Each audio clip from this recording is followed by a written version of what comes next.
separei aqui 5 temas que eu acho muito legais, gente, que geraram muita discussão esse ano.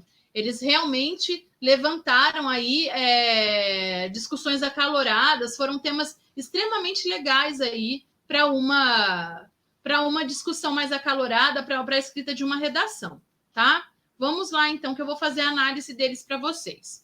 Uso indiscriminado. Aqui a palavra indiscriminado, ela tem um juízo de valor, né? Muito grande. Nós estamos falando de um uso excessivo, de um uso demasiado do cigarro eletrônico, tá? Não é do cigarro convencional, nós estamos falando do quê? Do cigarro eletrônico e entre os jovens brasileiros. Então, vamos lá, gente. É um uso... hoje, né, já tem a lei proibindo esse tipo de cigarro, mas a gente sabe que, como toda lei brasileira, pode existir a lei que nada acontece, né? As pessoas continuam não cumprindo essa lei e assim por diante. Então, de que adianta a gente formular leis com relação a isso? A gente tem uma população totalmente despreparada com relação à educação dada para o respeito dessa lei, tá? Lembrando que o cigarro eletrônico hoje, gente, ele tem, na verdade, a mesma função que o cigarro convencional tinha lá na década de 60, 70, trazia glamour. Hoje, também, né, o indivíduo ali, o jovem, para ele se sentir inserido na turma, para ele se sentir descolado, bacana, muitas vezes ele se utiliza desse cigarro. E que é um sentimento normal, né, do adolescente, querer estar inserido, querer estar fazendo parte de algo, tá? Então, ajuda que isso faz parte de todo o processo ali. O cigarro eletrônico, o próprio nome já fala, eletrônico, é um dispositivo tecnológico, que atrai já também o adolescente para com esse tipo de uso, né? E ele, na verdade, gente, ele foi inventado aí para ser usado na busca de um tratamento eficaz para as pessoas pararem de fumar.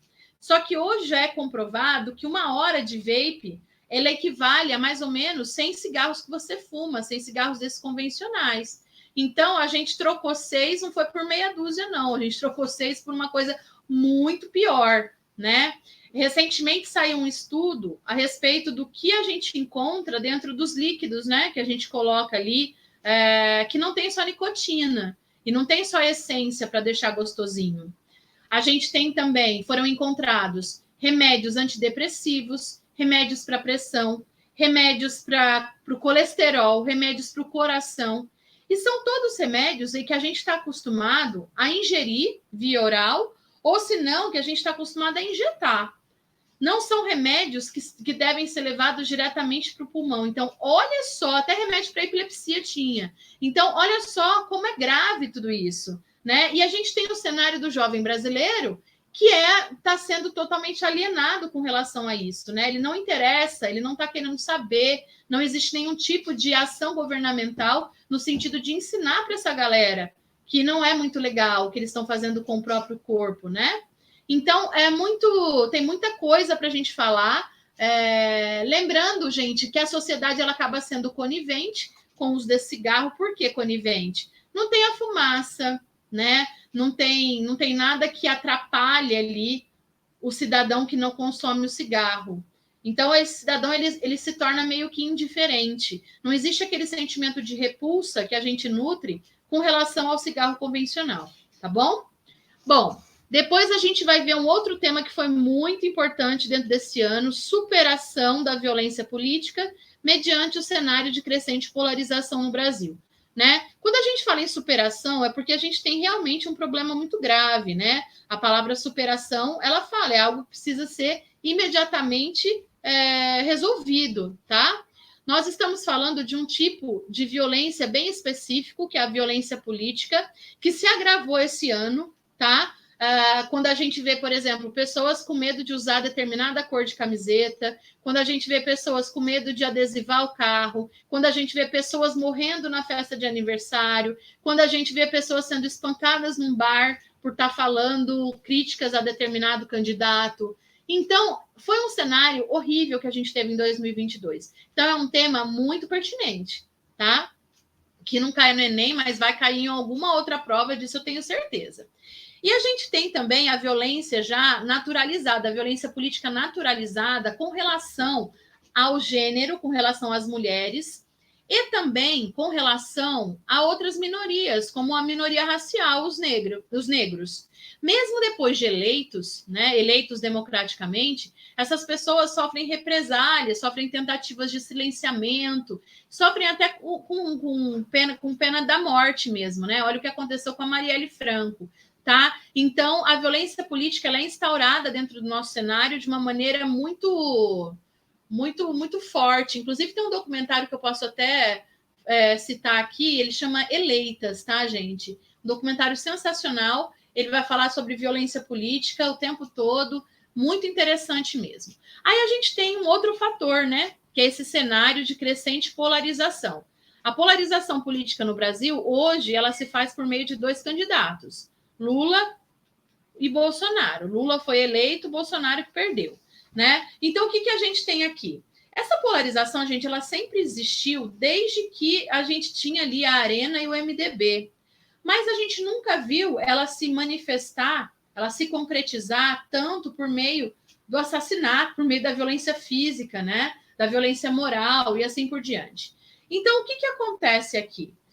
O que tem de diferente nesses 2 candidatos? A gente tem que analisar o perfil deles, qual é o discurso, qual é o tipo de líder que a gente vê neles, né?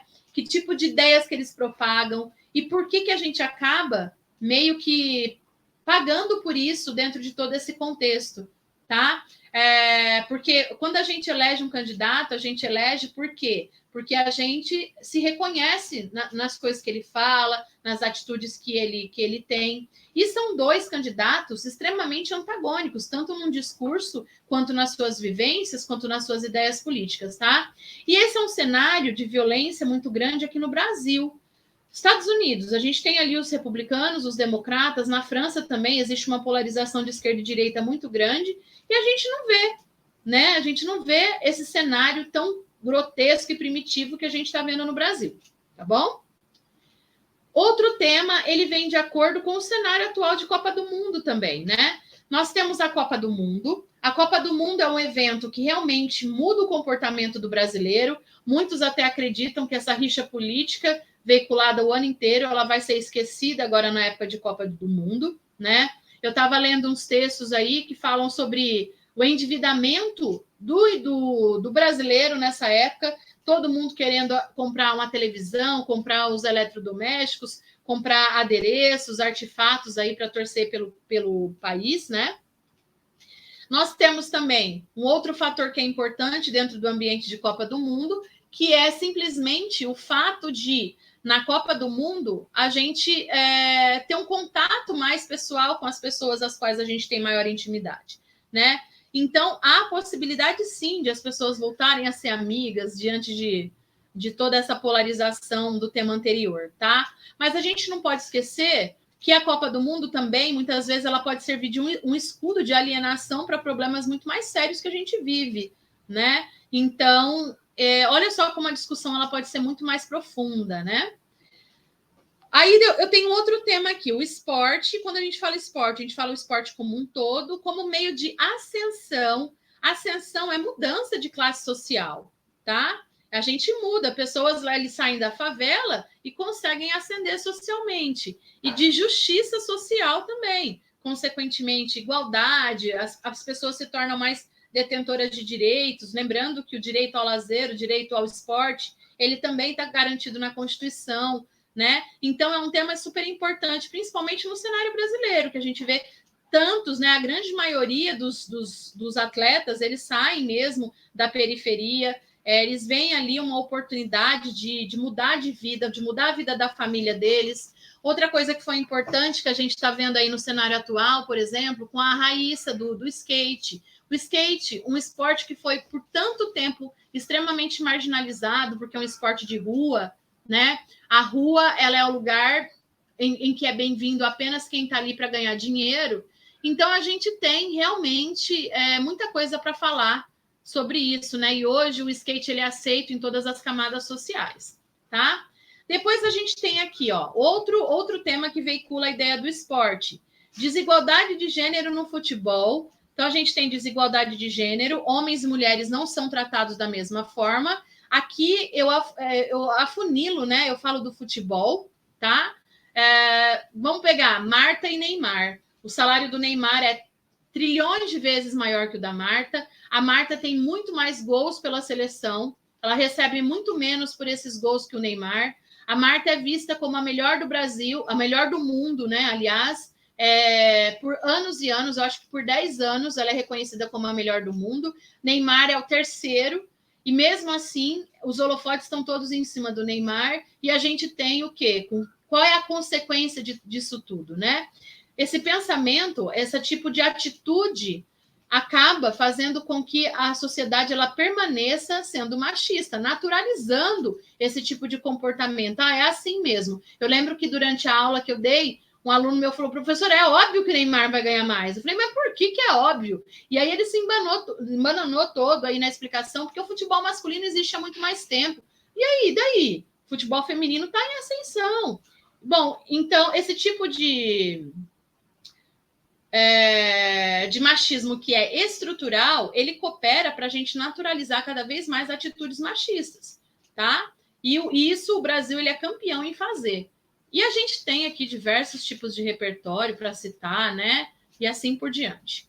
Outro tema que foi legal, gente, foi esse aqui, ó. O politicamente correto e a abolição das expressões racistas no Brasil.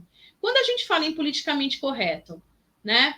Imaginemos o seguinte: eu sim sou uma pessoa racista, mas eu tenho o medo de alguém me denunciar, eu tenho medo de alguém me filmar, eu tenho o medo de alguém me processar, e por isso eu não profiro coisas racistas, né? Discursos racistas, palavras, construções racistas. Então, hoje em dia, a gente vê realmente uma necessidade, pelo menos uma necessidade de ser politicamente correta, né? A gente tem o ditado, né? O que os olhos não veem, o coração não sente. E aqui a gente pode mudar um pouquinho esse ditado, né? O que as minorias não escutam, o coração não sente. E é isso mesmo. Eu acho que as pessoas não têm mesmo o direito de sair proferindo o preconceito, destilando o preconceito, lembrando sempre que preconceito ele não é opinião, preconceito é crime, né?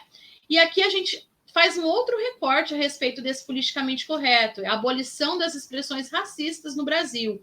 Denegrir, né, fazer algo com as coxas, criado mudo, são todas expressões que nos remetem a um passado dolorido de escravidão, que reforçaram aí esse racismo estrutural, esse estereótipo racista que a gente carrega consigo. Também um tema muito legal, um tema que foi bastante discutido, porque houve a tentativa de uma PL, né, de um projeto de lei proibindo essas expressões e tal. Então, eu acho isso muito bacana, tá, gente?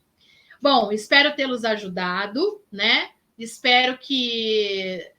São, na verdade, tentativas de possibilidade. Eu não estou aqui para adivinhar, né? Mas para tranquilizar vocês nesse momento.